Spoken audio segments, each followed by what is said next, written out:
बनाउने भनेको अब सकियो सपना सकियो चन्नाचुर भयो अब यस्तो यस्तो छन् के अरे पठिन्न नि के गर्नु अब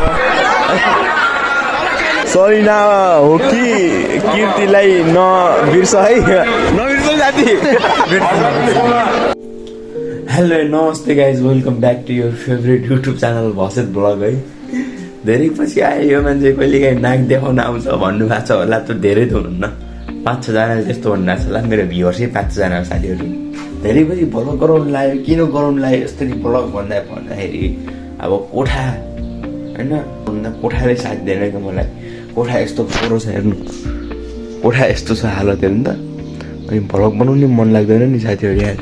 कोठाले साथ दिनुपर्छ यो भ्लग बनाउनुको लागि ऐना फेरि दामी खालको ऐना हेर्नु चाहिँ कति ह्यान्डसम देखेर ओए ऐना ल है त यस्तो खालको छ क्या वातावरण चाहिँ त्यही भएर आज यसो जस्तो छ होइन भ्लग बनाइदिउँ भन्ने सोच आयो लास्टै त्यही भएर ओपर झ्याउलाएर मुहाँ भ्लग बनाइदिन्छु भनेर भन्नु जस्तो के त हेर्नु होला आज त म भ्लग त खत्रै हान्छु डेन्जरै हान्नेवाला छु कन्टेन्ट फेरि केही छैन भ्लग चाहिँ हान्नेवाला छु है गाइज फाइनली गाइज मम्मीले चाहिँ मलाई सामान पठाउनु भएछ घरबाट अब बच्चा बेलामा त अब उतै घरतिर बस्दाखेरि त मम्मीले पकाएको खाना त्यही घरमै उमारेको खाना खान मन लाग्थेन मिठो हुन्थेन है अहिले यहाँ खानेकुरा नभएर मम्मीले हेरेर छोरा भोकै भयो होला छोरा भोकै बसेछ होला भनेर मलाई खाना तरकारी पठाउनु भएको छ म चाहिँ त्यो लिन जान लाग्दा अब है साथीहरू यस्तै छैन आमाको माया हेर्नु कस्तो नि थाहा पाउनु आमाको माया हेर्नु यस्तो नि साथीहरू अहिले चाहिँ बाटोमा आइसकेको छु होइन अब बस पार्क जान पनि अटो चाहिँ खोज्नु पर्ने हुन्छ कि यहाँ हेर अटो पर्खिँदैछु आउनु बस पार्क जानु बस पार्क जान्न दाइ bus park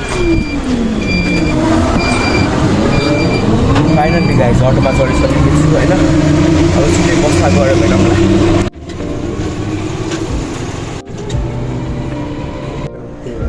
finally guys bus park गएर देखाउँछु हजुरलाई माल सामान के छ भनेर भनेको त यहाँ म घर आइसकेँ नि साथीहरू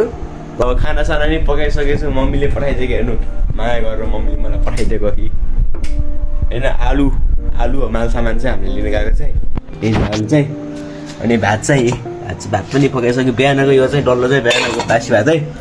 खै थाल माग्नु चाहिँ भाइ थाल त छैन थालमा किन खानु पर्यो र खाने यति खाँदा नि होइन ल अब हामी खाना खान्छौँ साथीहरू अब सिधै हजुरलाई भोलि अब हाम्रो 12 क्लासको लास्ट दिन हो भोलि कलेजलाई पनि सक्यो साथीहरू अब लास्ट फेयरवेल अब त्यो दिन चाहिँ बब्बाले रहिला हान्नुपर्छ ल कन्टिन्यू है त्यो दिन पनि देखाउने छ तपाईँहरूलाई अब भेटौँ त्यो दिनमा सिधै धेरै पछि स्कुलमा आएको भाइब चाहिँ खतरा मजाको आइरहेको है साथीहरू हो कि भन्दा हो के त सोल्टीका कोताहरू तिमी यार तिमीलाई मैले जहिले अन्धारो ठाउँमा देख्छु यार के छ होइन यो चाहिँ हाम्रो स्कुलै टक्क लाग्यो स्कुल भनौँ कि कलेज भनौँ ए हाम्रो टोइलेट पनि एक्सप्लोर हानिदिउँ न खै हो गाइस ल यसो मूत्र सुत्र मिसाउनु पनि गर्दैम होइन केटाहरूले नि मुतिर ओइ नाच्नु नगरिकन मुदै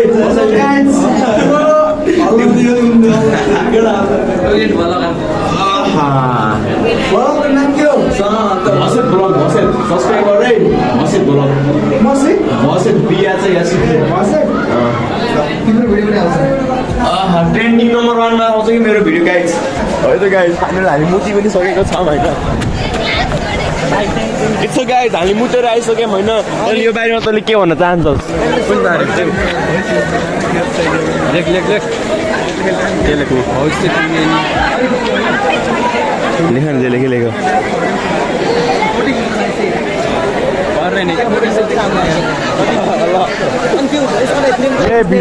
भाइ खिचिसक्यो फ्रेमको लागि त भाइ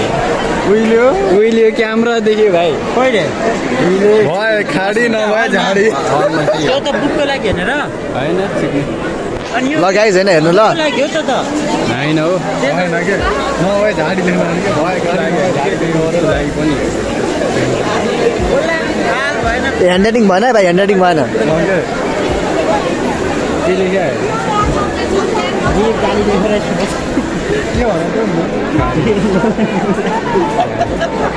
बुझेन मैले लेखेको भयो खाडी नभए झाडी हो यहाँनिर त लेखाउने राख तेरोमा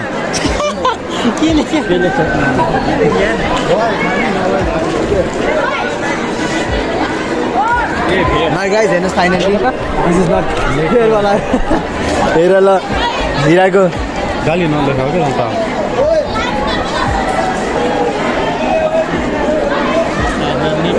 हिरा भेट्टा हुन्छ के लेख्या भाइ के लेख्या यो मेरो सालो हो ए फाइनली लेख्ने मान्छे यस्तो भने सामान राष्ट्रको सान हो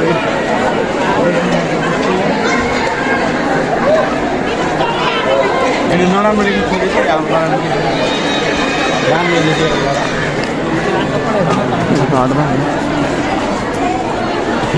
मेरो सामान राष्ट्रको सान ल गाइस ल हेर्नु ल यो चाहिँ मेरो भलकै यो होइन यो मान्छेको हो यो चिन्दैन म चिन्दैन म त्यो किन्दैन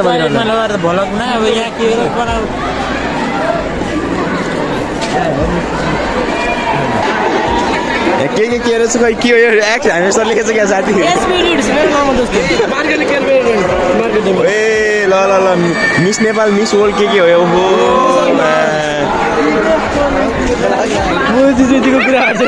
नराम्रो नराम्रो लेखेको छैन नि केटा हो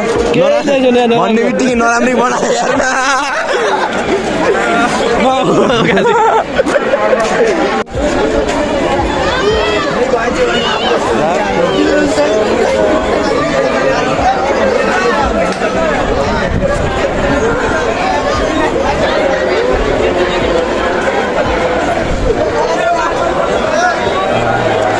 मजा आउने तर मैले लेख्दा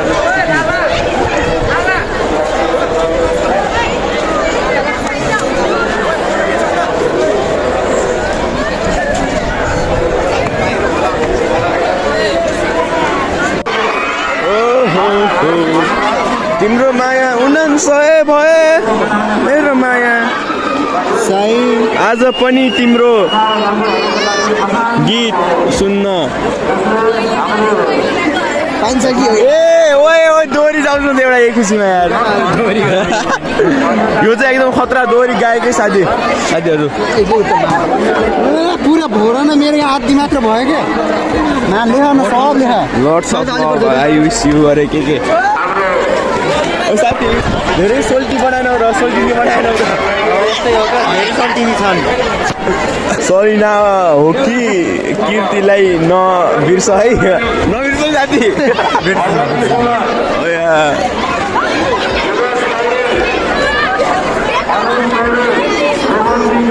मेरो प्यारो डायमन्ड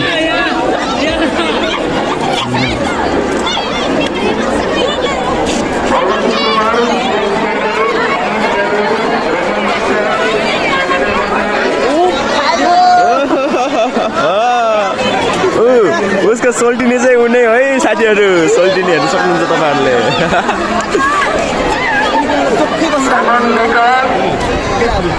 म भ्लगरको माझमा सर पनि भ्लग बनाउँदै आउनु भएछ यहाँ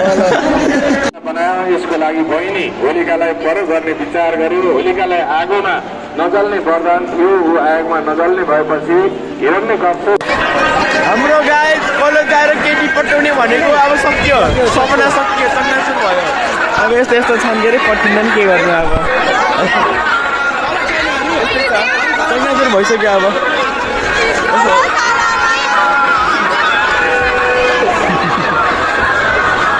कानको एकदम हँसिलो मुहार यताहरू त खै फेरि ओए उखुमै देखियो कि फेरि यताहरू त खै मान्छे राम्रो हो कि अनुहार राम्रो हो खै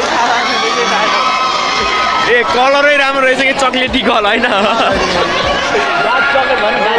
हाम्रो एकदम राम्रो संस्कारी